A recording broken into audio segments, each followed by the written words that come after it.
Cosas insólitas pasan en el Perú. El abogado de Dina Boluarte prácticamente ha amenazado al doctor Mario Cavani. Pitas kan makay Juan Carlos Portugal, pitas kay Mario Cavani sotichasqa kay ruraguna pikunan kanku.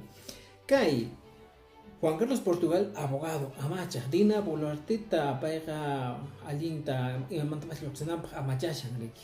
Está defendiendo a Dina Boluarte.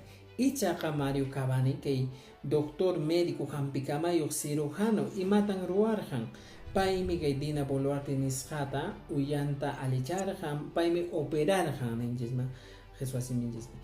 Ichaqa kay abogado Juan Carlos Portugal carta notarial tapachisqa kay doctor Cavani nisqama ima nisqataq carta notarialpi qanqa doctor manan kay comisión de fiscalización del Congreso nisqamaqa rimarinaki yugaran kay señora Dina Boluarte uyanta alinchachikusqanta operachikusqanta chaymanta manan kay wayra wasikunama radio televisión chaykunama rimarinaki yugaran aswanpas Ministerio Público tapullasqanman rimanayki karan ninku ichaqa wawqipanay kaytan lluqa warejkuna ninku manañama kayqa allin rimayñachu aswanpas amenaza nisqañan amenazasqaña qan imapaqmi rimawranki kunanmi yachanki nimapis hinara chaymi wawqiypanaykuna p'unchay kay Perú suyunchispi pasakusha yacharankichu manachu mana yacharanki chayqa yachankiñan kaykunatan kay Perú suyu kamachiq umalliq